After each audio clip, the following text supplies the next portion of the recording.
avec notre conférence. Merci.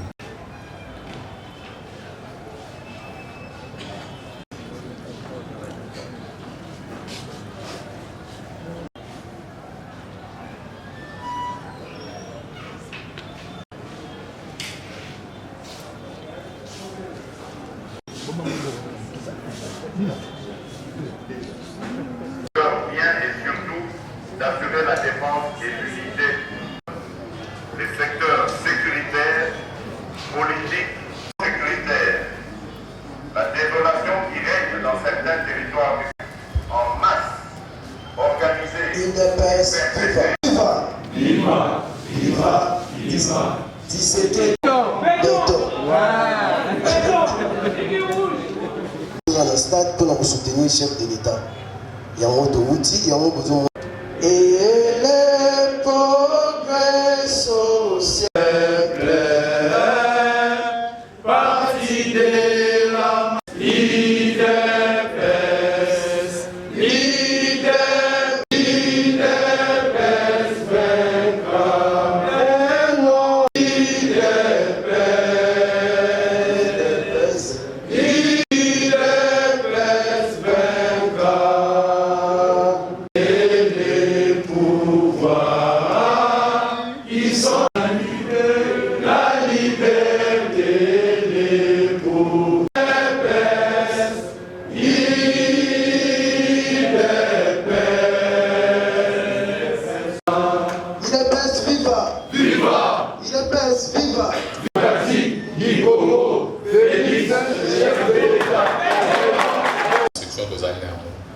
c'est pour cela, l'instruction pesama qui est allée, Oyo azali na téléphone na ye, azala posa kangaba, pour la éveiller, idée wana tozongisa idée wana na kati, c'est la démocratie. Et en gros, on a côté la média au départ notre façon de réfléchir, départ notre ce qui amène à la réflexion et au débat. La terre de taille. Le premier orateur qui est déjà sur place, c'est Ibao. Azalika Sinabiso, Soki de Rokombete Maboko. Pour la représenter Biso, la réalisation est chef de l'État. De temps en temps, avant de ça, l'exercice, il y a échange na population pour na kolakisa ou salami na place tozoke. Na ozala molaïté pour na ba réalisation biso nyonso toyebi en tant que citoyen et citoyenne. N'a qu'à épingler juste quelques réalisations marquantes pour couper Sanzela dans l'échange. Alors, à titre de rappel, le président de la République, Félix Tshisekedi, a bandaki Moussala le 24 janvier 2019.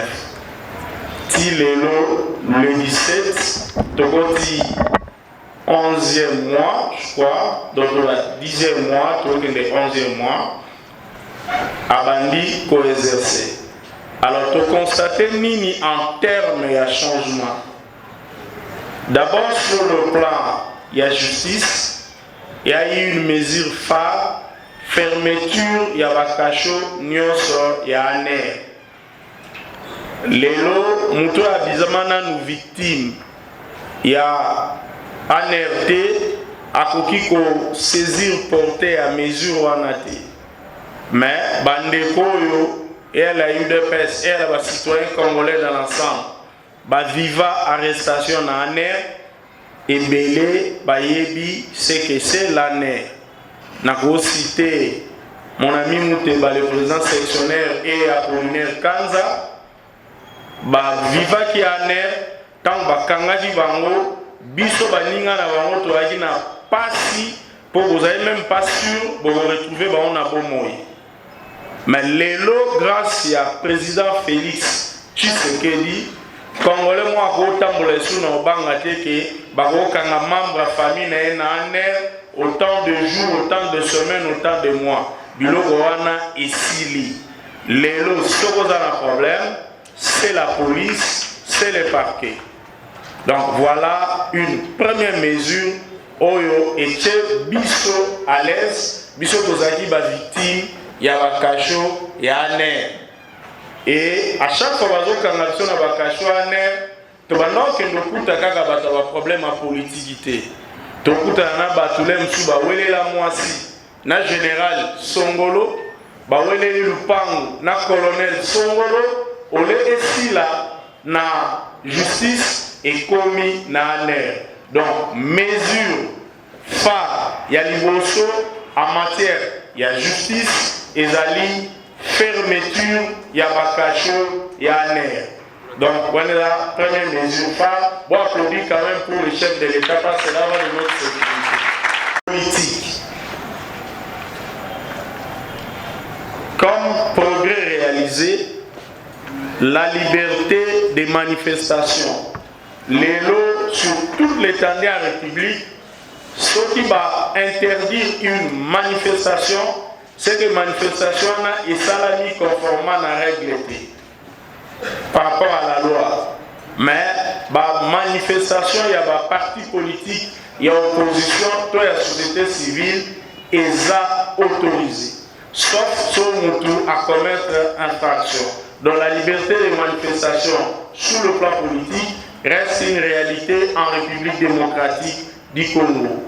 La liberté de réunion, Ndengezaki Kala, opposition au sein de l'activité naïe, bazu difficulté, bapandi bango, babeti bagaz lacrymogène, to bakangi ba dirigeant, ça n'existe plus. Donc au jour d'aujourd'hui, nous avons 0 manifestant arrêté. Et ça toujours na 10 mois où le chef de l'État a effectué. Par rapport, il y a liberté de l'expression. Tout le monde a reconstaté accès, il y a des citoyens congolais dans les médias officiels, tout RTNC.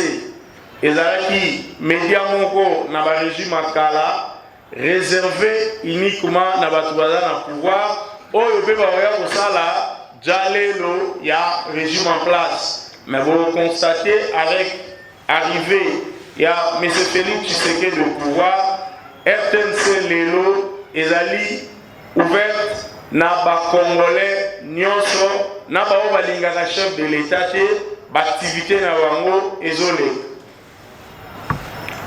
Du point de vue toujours il y a la liberté, donc on notait aussi pendant le 10 mois les retours il y a des exilés politiques.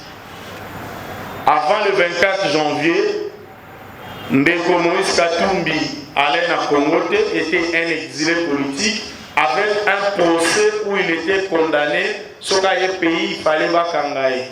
Mais vous constatez le lot. M. Moïse Katumbi est libre de ses activités. À Zongamboka, pour le moment où nous parlons, à Zosala, tourner à travers toute la province, au Yazobenango, Safari.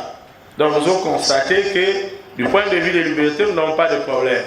M. Jean-Pierre Bemba, leader de MLC, Azaraki pratiquement dans la situation, il y a mi-exil, pour Ayaki Azongi. Moi, j'ai accédé à la quitté.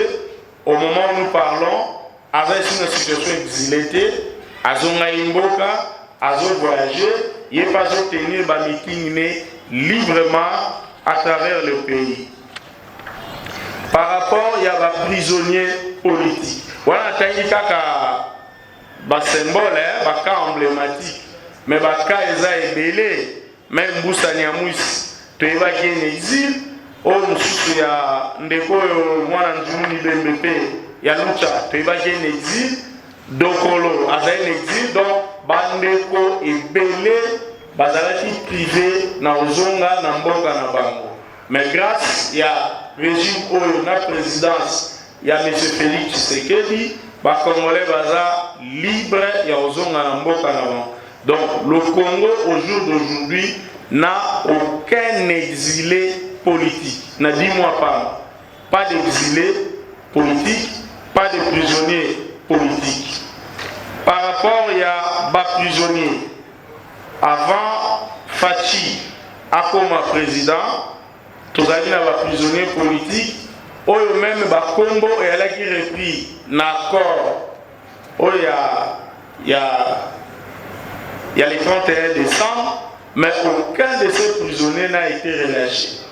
Donc au jour d'aujourd'hui, Ndeko Diomi Ndongala, Ndeko Frank Diongo et les autres baza en liberté. Wana lisusu ba réalisation ya régime Oyo. Toye du point de vue formation et gouvernement.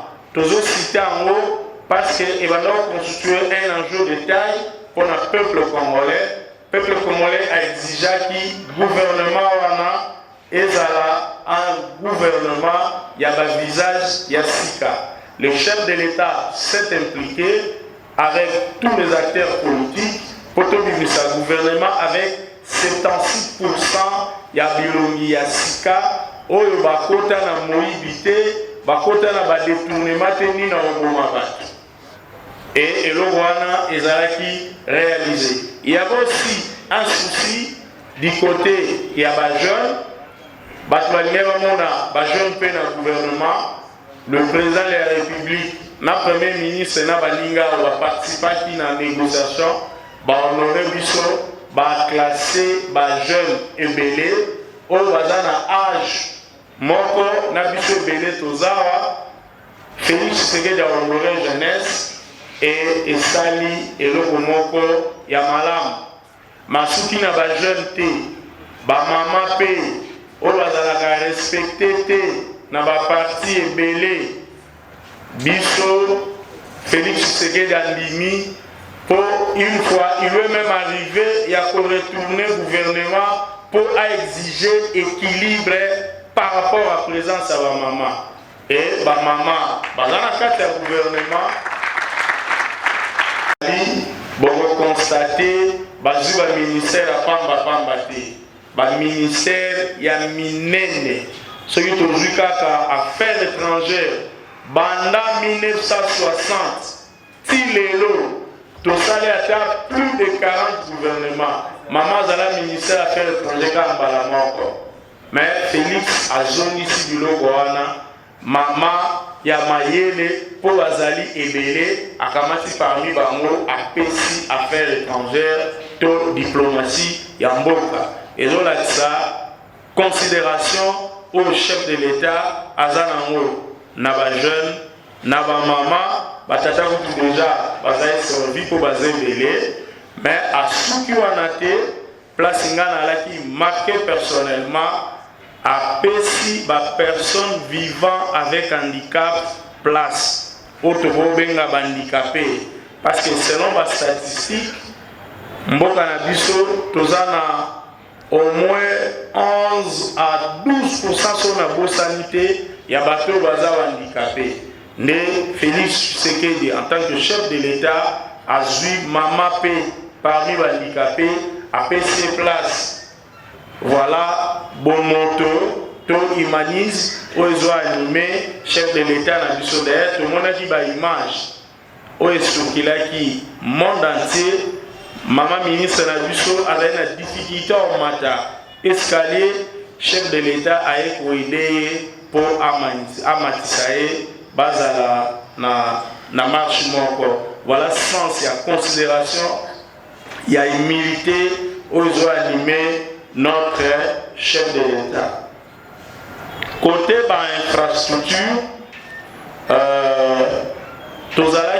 surtout pour la biso bakinois, Nzela ya Fiki et ça a 18 ans. Nzela na ezala sous malam 18 ans. Batata ba maman, imagine un peu au petit mois na lelo ti 18 ans. Nzela ezala raté. Mais le chef de l'État a fait ses réponses. Il y a un problème, il y a un amitié, il y a un programme, il y a 100 jours.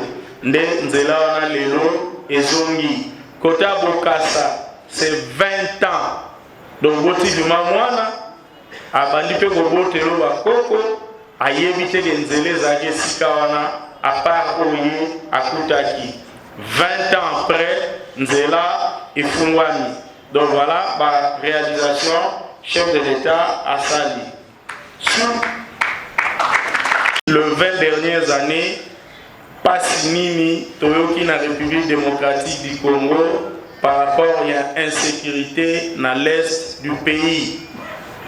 Qu'on bomba, qu'on violé, chaque jour, batubaku fara, mais n'a pas un abisso, tosa lisaka, banguna, pertité, boba bomagaba congolais, tosa la bangou le côté. Mais vous constatez, depuis chef de l'État a mis en place diplomatie active, bomoni na est lelo, tokomi kolanda, ba chef ba criminel wana armé na biso abandi ko neutraliser bango moko et logo ebandai ko sale matin avant. Alors sur le plan diplomatique, question Mouné Nezali, chef de l'État a voyagé mingi, mbongo ya république ezako bima mingi. Mais tout le monde a bénéficié. Bandeko, sur le plan diplomatique, tout le monde a bénéficié et belé. D'abord, les lots, n'est monde des eaux vivre. Babengarango, interdépendance. Pays mon côté, les lots, éco vivre. Yemoko, Santa la Maramboé, les Canada, pays moussou. C'est impossible. Alors, Félix Tshisekedi a coupé Congo, n'a pas français, isolement diplomatique. Alors, voilà le moyen, puisque toujours la relation a bien dans le monde entier, que solo-là, pour entendre la négative pour résoudre les problèmes dans le Et l'élo, après 10 mois, il y a l'Iboso, Congo et Bimi dans l'isolement diplomatique. Comme premier bénéfice, il y a un voyage, il y a chef de l'État. Pour battre Mamabé, l'intoxication, pour nous voyager, pour nous voyager. Bandeko voyage ezali passe. Ezali passe, peut-être de mauvaise foi. Yémoa répondait à Paris, mais je suis obligé, en tant que chef de l'État, de circuler. Donc, les lots Congo te vivent dans l'isolement diplomatique. Les lots Congo va traiter avec respect, surtout par l'image de Souka. Il y a un voyage allemand. Na France, Nathalie, c'est avec fierté, il y a un Congolais, dès le moment où il va conduire, il va traiter le chef de l'État.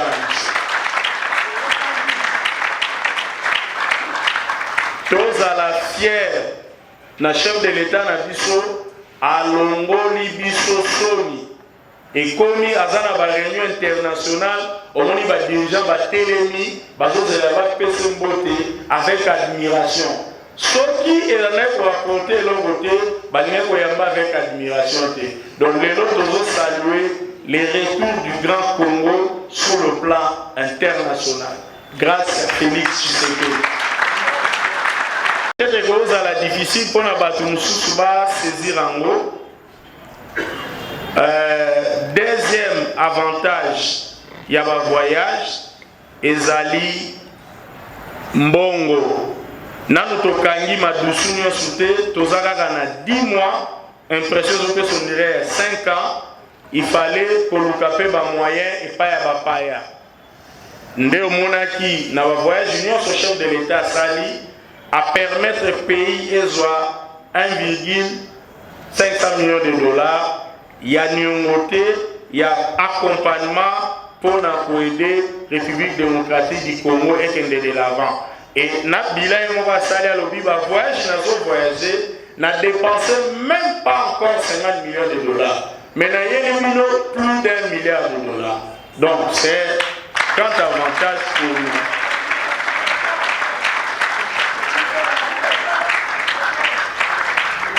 Et pour les deux voyages, parce que c'est une question d'actualité, il y a Allemagne, la France. Je suivi personnellement, je crois que c'est le cas pour tout le monde, le président Macron a énuméré secteur par secteur où France a un appui dans la République démocratique du Congo. Dans notre lobby, nous allons donner 15 millions de dollars pour l'éducation et la formation des enseignants. À lobby, Torosala échange il y a renseignement, la coopération militaire pour aussi les groupes armés dans l'est du pays. À lobby, va intervenir sur le plan de l'agriculture. À lobby, va intervenir sur le plan de la numérisation. Yemoko azakota na point par point. Voilà le secteur d'accompagnement. Donc, Mouto azana ba élément militaire. Il y a voyage à chef de l'État. Ça la exercice sur le voyage. Après, ba tête à tête, yoka ba responsable du pays wana ndenge ba. Tant que Hollandi, premier ministre allemand Angela Merkel, Allemagne est la première puissance économique européenne. Il n'y a pas de lobby, tous les différents secteurs pour accompagner la République démocratique du Congo. Il ne faut pas souligner, il faut vraiment la présence militaire, mais avec passation pacifique. Il y a pouvoir au Salami dans la République démocratique du Congo, l'élection à M. Félix Tshisekedi, Bisso Allemagne, te appuyer, te accompagner. Donc voilà, Bandeko, sur le plan diplomatique, où ils ont avantage de bénéficier. Et si l'ité a sali ba contact élevé, ils ont na Russie, ils ont na Serbie, na ba pays bon na Bongo, ba retomber mususu tokozongo à partir de l'année prochaine. Notamment projet à construction à rail. Ba entreprise ébélé pour ça la baraille, même ba locomotive va ba train ba mito à train va monter en awa. Donc ba projet eza ébélé ou concrétisation nango et au salema année prochaine pour ba mindele ba fonctionnera bongo boyokani bozu accord de principe, il faut un temps pour la application ya oeza convenu. Donc voilà un peu sur le plan diplomatique. Donc ba investisseur Barouya, ça c'est un point d'engagement pour créer une entreprise parce que le président Fachi, dans les Nations Unies, dans le terme de la priorité, il y a alors qui priorité dans les emploi parce qu'ils sont conscients que 80% des Congolais sont dans le chômage. Il y a une priorité dans l'emploi, éducation, santé, la numérisation. Voilà la priorité. Alors, réalisation sous ya munene et sur le plan éducation, on a la clé boa pour anande et kanyoso ezali gratuité et enseignement de base. Aza considéré comme le père de la gratuité et enseignement de base. Alors, et le la mesure wana eza mesure oyo et la qui à travers le monde nature ya leadership oyo eza au sommet de l'État. Parce que penseur moko chinois na ba 18e siècle alobai boye soko lingo boma pays, celui qui veut détruire un pays a luka guerre te pour la guerre au risque pour faire la soldat alobi bomaka éducation soutenir corruption 20 ans après yakota la pays miyibi na miyibi au sommet de l'État et ceux qui botali penser wana analyse na salaki totali ba pays africain exactement ce qu'il avait dit tant éducation koufi corruption comme une religion à biso ba dirigeant ba komaka miyibi. Alors la raison pour laquelle le chef de l'État conscient de la réalité wana mboke banda kokufa l'éducation alobi topé sa chance la génération future ezala éduquée et mesure à gratuité toujours de la statistique. Pour nous avons plus de 4 millions d'enfants en âge de scolarité qui sont dans la classe D. Mesure déployée, na meti ko sondé, bazolo vaguement, on peut être dans le 2 500 000 ou 3 millions. Tous là, premier trimestre et les capotes yeba. Voilà nombre ya bana, otobota, tokotika na balabala, que la cité. Alors qu'enseignement primaire, ezaka un objectif moto ayeba kotanga ayeba kokoma ayeba kokonte mais sikoyo bango bazalaki plus de 4 millions bayebi kokoma te kotanga te na kamwe na bana mosusu ya mikolo batondi na classe tuni yoza na classe yo na école primaire mais oza na âge ya primaire oyo tozali na mbongo ya kotanga te. Voilà mesure à gratuité. Alors moto aza kozwa ba mesure wana ndeko na bino ndeko na biso Félix Tshisekedi aza pe na besoin ya soutien na biso tolakisa ye réellement ba mesure wana eza pona bolamu na biso et il faut to soutenir ye yango na kopesa longonya na congolais nyonso azali na marche oyo ya gratuité pour chef de l'état yeba tosa kotumisa ye kopesa ye courage à continuer. Sikoyo na table mesure ya santé eza koya wana soke kwei nasi batu ba disparaître il est pèse viva na suki awa lokola mwana mboka dia banza ye à continuer comme ça tu poses la moment à la question réponse. Merci. Pèse viva ya solo to yambi de ko na bisela ye maboko. Viva! UDPS, viva! Mais 8 ans après, réalité à l'UDPS au sommet de l'État est connue concrétisée. Tout le monde est tout à fait d'accord. Tshisekedi a bel et bien le père. Ni fort ni logo moko, basuka suka na kozwa yango. Et l'UDPS na biso, et ça une preuve ya munene na monde entier. Un parti créé en 82, et le est comme on a pouvoir, ça a été Kamassasi. Et comme il a pouvoir, c'était une satisfait. Donc c'est une première. Il y a le moment, Baninga Nangai, Moninga Nangai, on va dire que fils n'a point. Mon fils a été en Alexandre. Alors il dit, papa, bon, il nous assure réellement que l'Afrique, nous avons comme on a pouvoir, assez d'une immunité. Papa, ce qu'on s'occupe d'une immunité, on ne va pouvoir. Mais les lots, bichot, ton vie en haut. Et j'estime quelque part, tel mot qu'appelle Singa, ils sont réellement importants. Important, c'est tel qu'ils ont vendu dans les derniers temps important, ceux qui sont sanguis, dans tous les deux thèmes. On a dit dans tous les deux thèmes, les personnes ont remercié réellement l'organisateur. Le deuxième thème est que les élèves encore. L'organisateur va comprendre quelque part que c'est important pour la bichot. Tomber dans ma solo et pour il va comprendre qu'est-ce qu'il y a réellement. Secrétaire général a joué à la division du logo, il y a une importance capitale, l'espace à 10 mois. Et l'espace à 10 mois, ton côté pour bien comparer encore, n'a 18 ans passés. Si on veut comparer, on a 18 ans passés, il n'y a pas match. L'espace à 10 mois. Les autres ont mis à l'isolo, il y a gratuité de l'enseignement. Ils ont la Kissamine. L'isolo, c'est ce qu'il y avait dit depuis le nom de la conférence nationale souveraine, changement de mentalité. Nous pouvons beaucoup dire logo, il faut au moins l'éducation de base. Félix a réfléchi à vous. La Béatrice fait le programme à Zonga qui sur l'homme au centre de sa préoccupation. Et l'homme en haut, il faut tout payer. Dans 10 mois, après ce qui fait de zéro comme néné, l'isolant changement de mentalité. National, secrétaire général à la difficulté sous le Cameroun. Dans le programme à 100 jours, volonté politique est caractérisée pour toi au sommet de l'État. Nous avons ça qui 18 ans, il y a Singapour.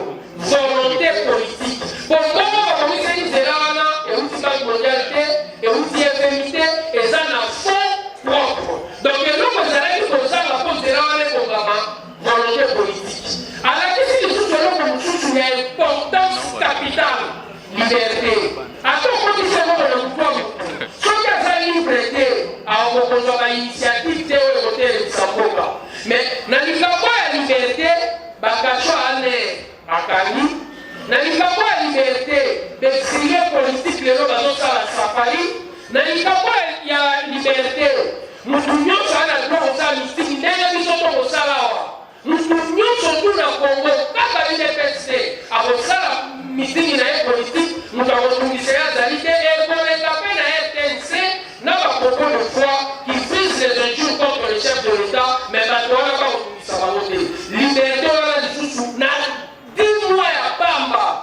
tomoni eloko wana mpona nini nazongeli biloko wana nazongeli biloko wana na exposé ya secrétaire général mpo eloko epermettre eloko wana eza alternance pacifique. Alternance pacifique ya pouvoir, mutu akomi na pouvoir lelo azala soldat te. Même pas un jour ya vie na ya kota armée.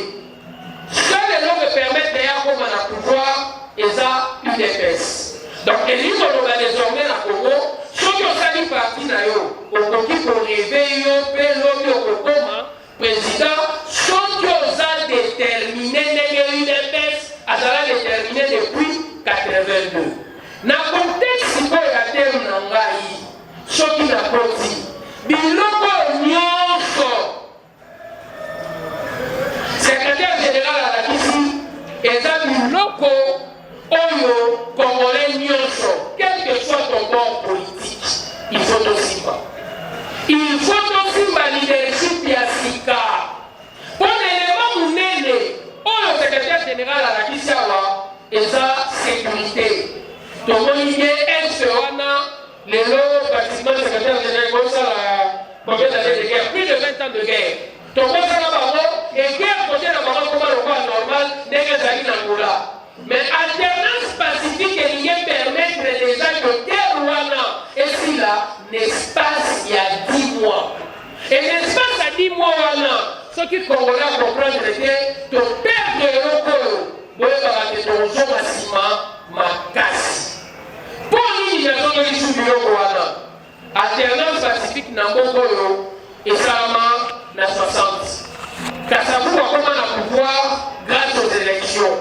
Tolongwe la colonisation belge toke na baélection na baélection wana mutazwi majorité parlementaire ezalaki Lumumba. Ntango Lumumba azwi majorité parlementaire élection ifale esalama na 50 degrés. Les deux chambres réunies. Dans les deux chambres réunies, le candidat voté ezalaki Kasavubu. Mouta Kasavubu a du pouvoir. Contrainte constitutionnelle et consacrée logique, il y a bicéphalisme au sommet de l'État. Motomo a la majorité parlementaire au parti Naïza MNC Lumumba. Motomo a dit président au parti Naïza Bako, mais la Sali Alliance. Pour voter à Bako, Kasavubu n'avait pas suffisamment de députés au Bako comme président. Il fallait nécessairement alliance. Mais alliance wana et connaîtra qui Mbinga Mbinga. Mbinga Mbinga wana na distance ezalaki makasi. Une fois, nous avons fêté réellement l'anniversaire il y a premier ministre Lumumba, donc il y a un consolana Maapoli. Moi c'est Lumumba.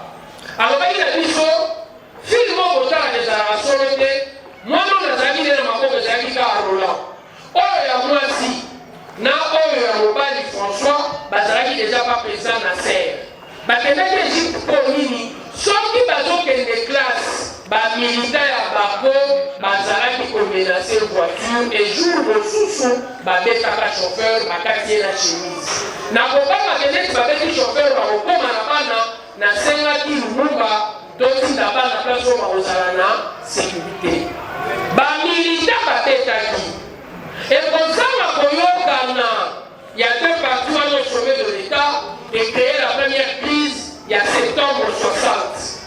Et la crise en septembre 60 malgré l'alternance pacifique et permettre le premier coup d'État il y a Mobutu en septembre 60. Pour nous, Kasavubu a aussi le premier ministre, je crois que c'était le 5 septembre. Mobutu a le premier coup d'État le 14 septembre.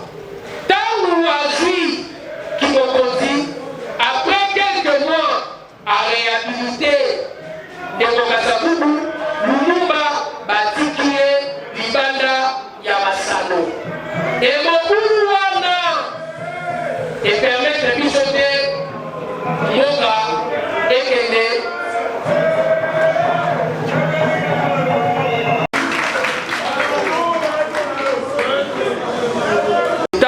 Et permettre à Mobutu à Sala coup d'État.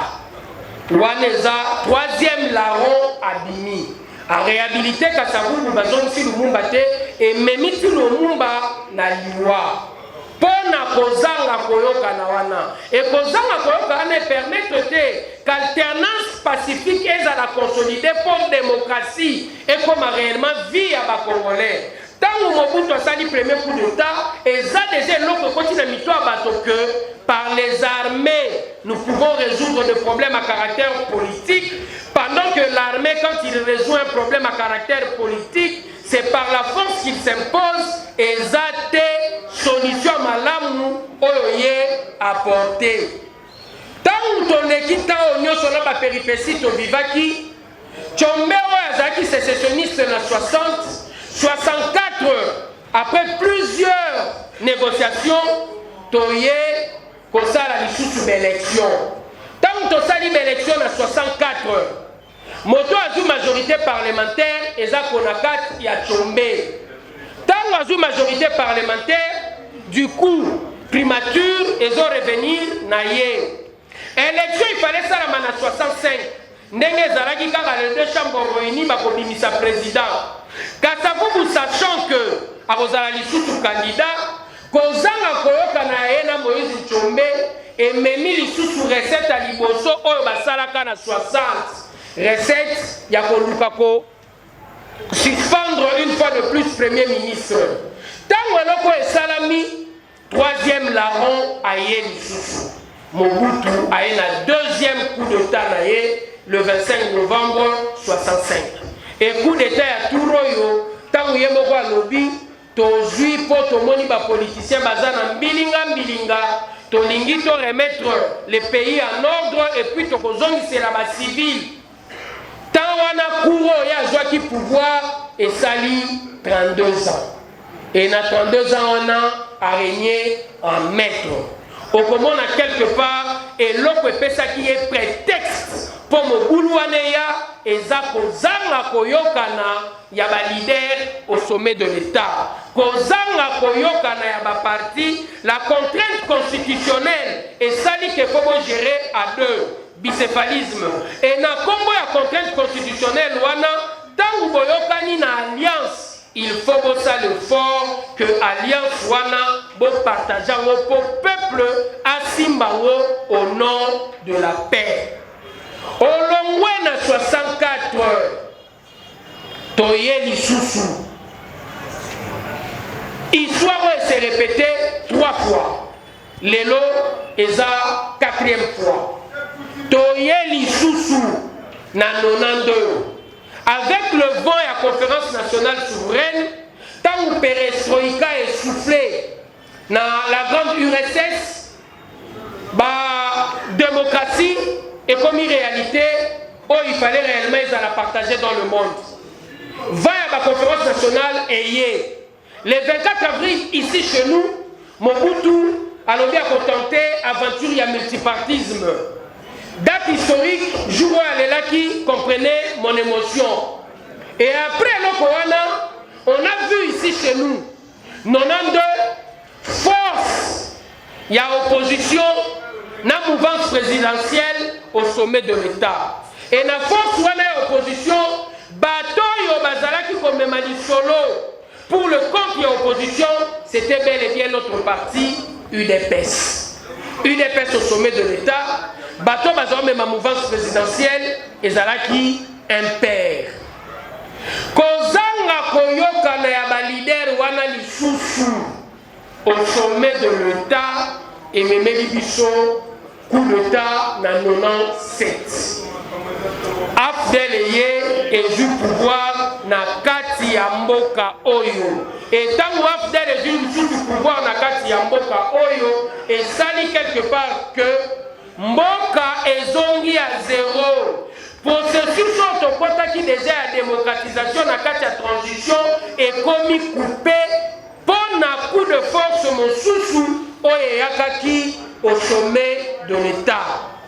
Na contexte tozali lelo na 10 mois oyo balakisi biso et pas le secrétaire général adjoint, il faut donc comprendre que biso ba Congolais toza l'intérêt ya kosimba en premier alternance pacifique oyo mboka mboka na biso connaître depuis 65 au coup d'état na coup d'état kaka mutezali ko mema mutu au sommet de l'état yango tango muninga na nga côté wana Kinshasa azali ko yebisa ngai ozo rêver boko koma jamais na pouvoir sans armes ezalaki po amonaki que quelque part na kati ya mboka na biso depuis 65 mutu azalaki kokoma na pouvoir eza kaka mutu asimbi mandoki. Et pour une première, les salami na mboka na biso depuis 65, mutu akomi na pouvoir grâce aux élections. Et ça important, ba Congolais basimba alternance wana. Soki tovandi biso nyonso tu awa, na yebi, parce que tomoni à 18 ans. Parce que tomoni à 18 ans, eza sous likambo rappelé te. Tomoni ndenge bazo tirer mutu na balabala à bout portant. Tomoni ndenge bazo kotela batu na ndaku babuki porte bakangi bino bakena bino. Tomoni ndenge l'état azo kosa lisolo ka mwana sampupwa kanga ba innocent akendo vandisa bango na kasho ane. Tomoni ndako yoka te tomona batu wana tozo gérer na bango. Mais la pilule la mer oh photo mela et outil na accord ya Saint-Sylvestre.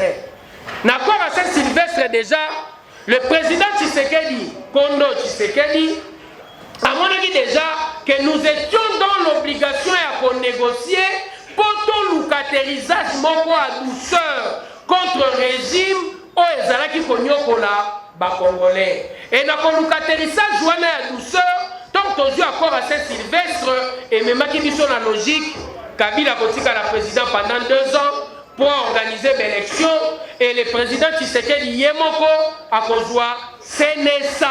Donc anima qui déjà collaboration au nom de l'intérêt de la République. Et intérêt à la République premier, intérêt na biso liboso eza kimia. Soki kimia eza na mboko ote, tokosala réunion ote. Soki kimia eza na mboko ote, tokosala ba commerce na biso te. Soki kimia eza na mboko ote, bana bakokende classe te. Il faut en premier lieu tobundela kimia. Et na logique ya kimia wana, il faut biso nyonso tosala l'effort ya ko consolider baki alternance pacifique. Démocratie et comme alolenge na biso et na kati ya mboko oyo plus jamais mutu comme au sommet de l'état pour asimbaki mandoki. Soki alingi comme président sala parti. Soki osali parti lobby okoki ko gérer mboka oyo.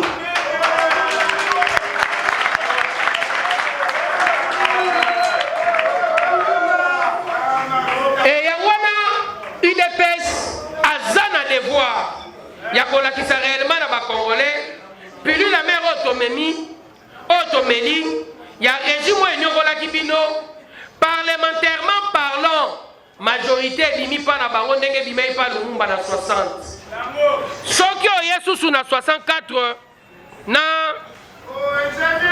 allo soko oye lisusu na 64 soko oye lisusu na 64 na Moïse Nchombe majorité ebimi epa na bango mais président de la République aza moto autaki na opposition soki tovandi na logique ya kokanisa photo kende na cohabitation, je vous assure, la cohabitation sera plus douloureuse que la coalition. Mboka loko la France, il y a vieille démocratie. À chaque fois qu'on est dans la cohabitation, tout le monde a la crise ou caractérise la gestion au sommet de l'État. Chirac, Mitterrand, 88. Tout le monde ici battu na balabala liboso ya Champs-Élysées. Oyo président zako soupçonné que premier ministre mutabimisi batwana na balabala. Toye na tangu ya Chirac na Jospin. To moni ndenge bazo potana. Oyo bazako welela réellement la diplomatie française entre bango mibale. Et je crois quelque part la cohabitation est loko tokoki ko souhaiter te na contexte ya mboka na biso à démocratie fragile. Mboka na biso eza lokola vieille démocratie française te oyo bicéphalisme au sommet de l'État malgré la crise elle s'est faite dans le cadre institutionnel. biso awa nanu to consolider force ya l'institution T. C'est la raison pour laquelle l'UDPS avait cru à la coalition pour coalition pour permettre biso réellement na temps oyo to réaliser baki oyo to sali. Ata badongo la meso bazawana mais éducation de base et salami. Ata bazali wana lisolo ya liberté et salami. Ata bazali wana volonté politique et monani na kata programme ya 100 jours. Et yango wana UDPS azosenga que biso nyonso to simba acquis alternance pacifique pour Congo et kende na ko continuer na même lancée. Tout étape prochaine et la souveraineté à l'élection dans maboko ya peuple pour permettre biso to sanctionner mutu nyonso a Geraki malamute. Naza sûr pona lelo na sukiawa makamno se kende na question réponse. Cette occasion pour saluer présence ya au retour du Grand Congo, le retour international du Grand Congo sur le plan international. Les communes ont beaucoup plus de considération dans le pays, surtout chef de l'État Jean Bokeh. Moi, ils allaient dire que au Salé Salami, il y a plus de 5 assez historique, il y a politique, il y a pays d'ambition, alliance et d'autres alliances entre FCC, Nakash, les lots de la coalition. Pourquoi, par exemple, il y a 5 ans, c'est le père et le président Etienne Tshisekedi pour dire que l'alliance entre FCC Nakash pour la biso pour qui va investir dans la biso. Et sur les c'est beaucoup plus pour 5 paroles. Chef de l'État, démocratie et Zali Namboka Oyo. Choki, Bandeko Bazali Koboya et démocratie. Bali Oyo, les qui vraiment majestueuse. Dans ce moment, on a même hémorragie, il y a phénomène facteur. Dans ce cas, pour permettre des phénomènes Oyo équitables. Question est d'aller pour ça fait 1990. Au bout de tout, on a fait du père. C'est tellement vous avez démissionné. Et pourquoi lui mais bitumbane yaka na kati ya parti et kabolaka bisoté. Et ça là que topotani na suka poto comprendre ce qui est important, c'est de préserver l'unité de la maison pour ceux qui topandi UDPS biso batuzozala ba perdant. De la même manière, en parlant réellement de la coalition aujourd'hui, question liboso fo Kongola mitunaka, quelle est la dividende? Ce qui dividende est athée, photo panzango. Ce qui intéresse Zali, il faut tout préserver. Et quel que soit le soubresaut, Popotanato autre, il faut nécessairement tout ça la preuve devant l'histoire que tous ça différent na génération en 1960. Le président Félix Napoto devant les journalistes à lobby, la génération de 1960 est acquis immature. Pendant le matin que Baba Zoba, immature na dimension que Baouti na colonisation, premier exercice, il y a démocratie, et ça dit que parti mon pas a joué entièreté à pouvoir. Pour gérer l'époque wana, et ça qui est réellement difficile, même biso ceux qui basent sur l'époque wana, et nous ça difficile pour na biso to réussir. Mais moi je crois qu'à cette époque, biso toza suffisamment mature. Pour Nini, 2 fois ou 3 fois nous avons vécu la même histoire. Histoire wana s'est répétée et Zako Zonga. Est-ce que pour Nini Nakacha Mboga Nabiso fait Zonga Akaka? Je crois que cette fois-ci, il faut qu'on résoudre en haut. Nani va résoudre en haut, Congolais. Résoudre en haut quand ceux qui batali intérêt na bango par rapport à la coalition.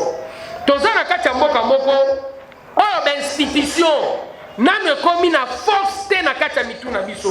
Les gens ont beaucoup plus peur des hommes que des institutions. On remarque que son Moutaza président de la République a commis Nzambé.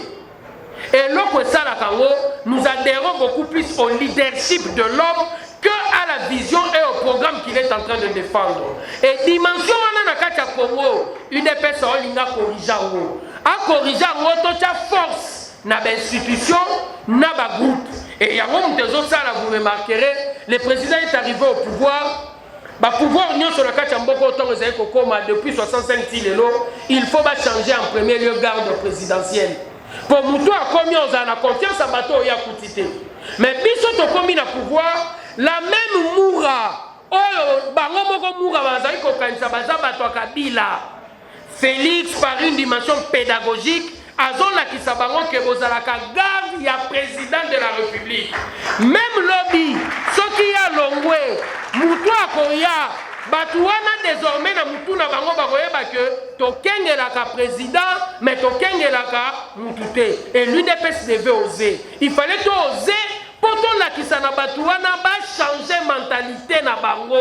Et lelo c'est ce qui est en train d'être fait. Ndenge tozo sala ngona moura, ndenge tozo meko sala ngona armée, ndenge tozo meko sala ngona police, bayeba que baza institution de la République, mais bazalaka ya mutute. Ba meka ko beta lisola le 19 septembre, beaucoup d'entre nous tozali na marche wana et on a vu ce qu'il y a eu.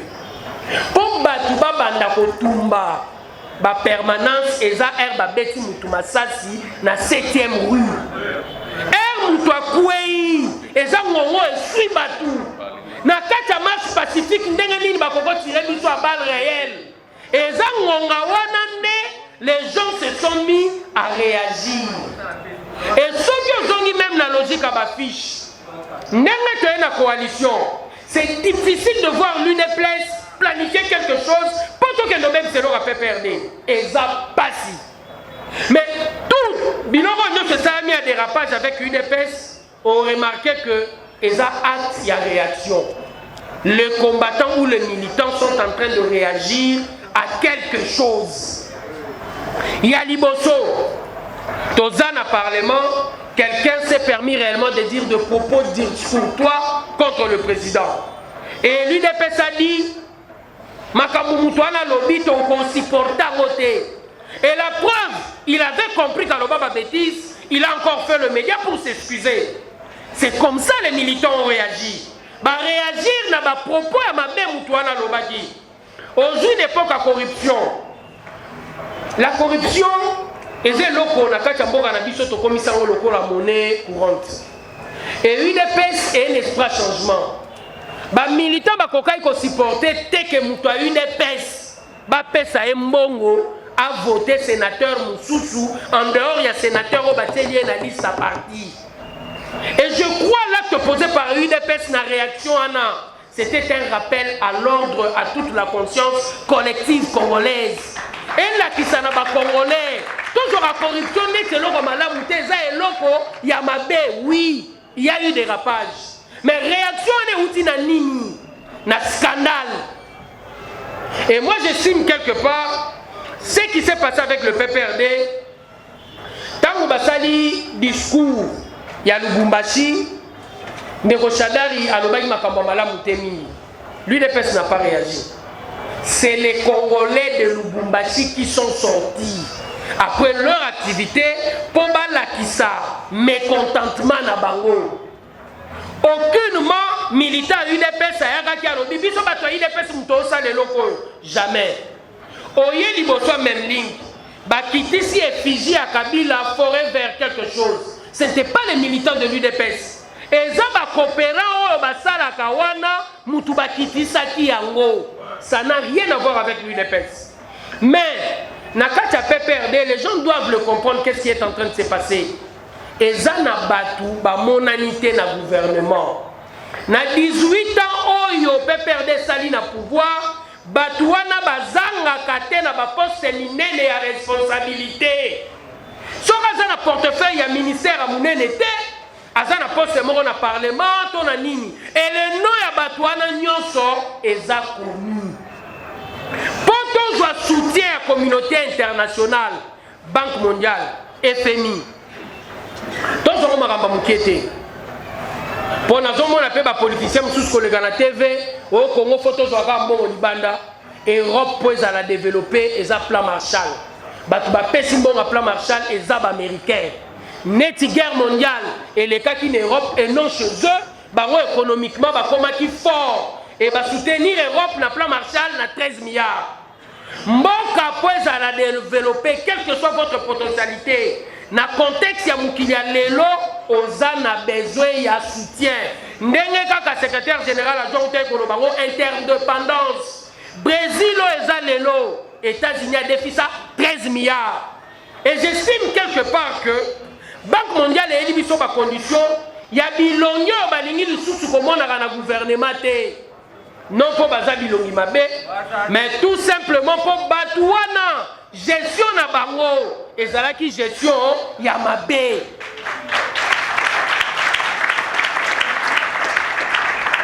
Sikoyo bamonani te na gouvernement bazolinga kaka ba créer crise artificielle et na kati ya crise artificielle wana remaniement salama mpo bango basala nini bakota na gouvernement soki bakoti oui mais le soutien extérieur tout ça nini to perdre yango 76% oyo secrétaire général auti olobawa tantôt ya bilongi ya sika na gouvernement ezalaki élément positif oyo RFI abetaki lisolo ntango nyonso gouvernement esalaki nini ebimaki soki tozongisi bato ya kala oyo baza trompé na makambo ya moyibi soyez-en certain soutien extérieur ekoya te et c'est la raison pour laquelle balingaki bacréer crise artificielle batumbi eloko ya président Tshisekedi biso to réagir na mobulu wana ekreye mbilinga na kati ya mboka mpo na kati ya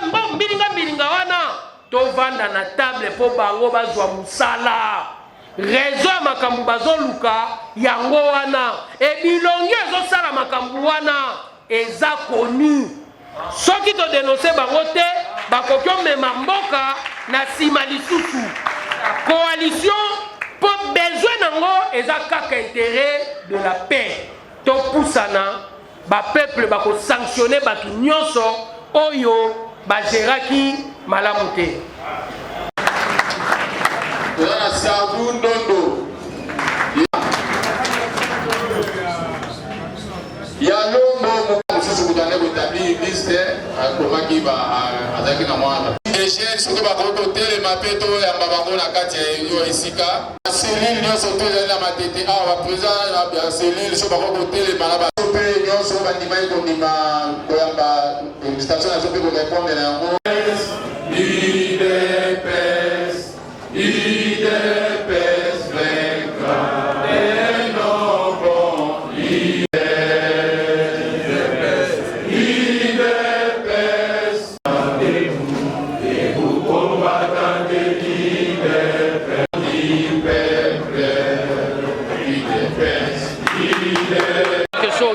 Dans le stade, on a tenté de le faire ici à Matete avec le Parlement de Boukoulou.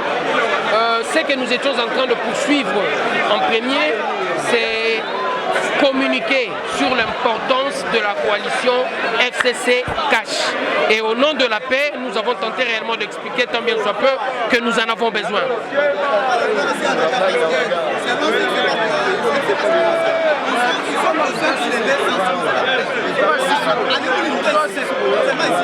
Non, c'est pas en retard que nous l'avons fait. Ça fait pratiquement aujourd'hui 6 mois que nous sommes en train de circuler et aujourd'hui nous avons choisi cette salle pour faire encore cette activité et nous allons continuer. Pourtant, il faut population qui sache intérêt naé. Qui sait ce qui est important. To vendre dans la logique à vengeance, to à l'accrocher dans l'histoire. Total à ce qui va nous permettre réellement d'aller de l'avant. Et l'autre lingato là qui c'est la population en premier lieu intérêt de la paix. Pour ceux qui pèsent ali, to yebi que ba manifestation boye salama moko na biso sala faire naé et na kombo ya paix wana c'est sûr que Congo est kende de l'avant. Merci, c'est moi qui vous remercie. Orateur un peu organisateur.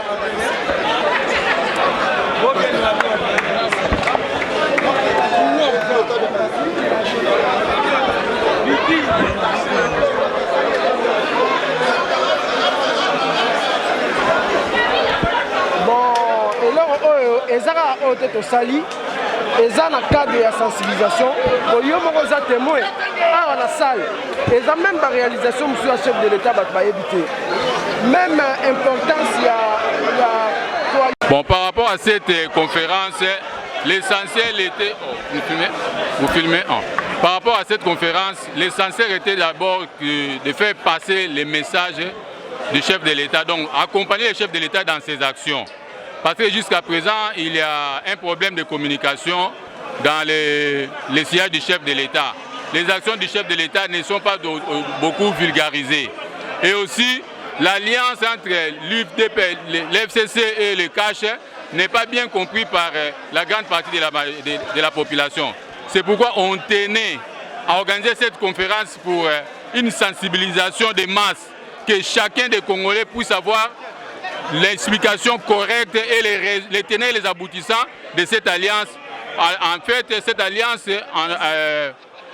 a été réalisée beaucoup plus pour l'intérêt de la paix et de la stabilité. Donc la raison profonde de cette conférence, c'est la communication des masses.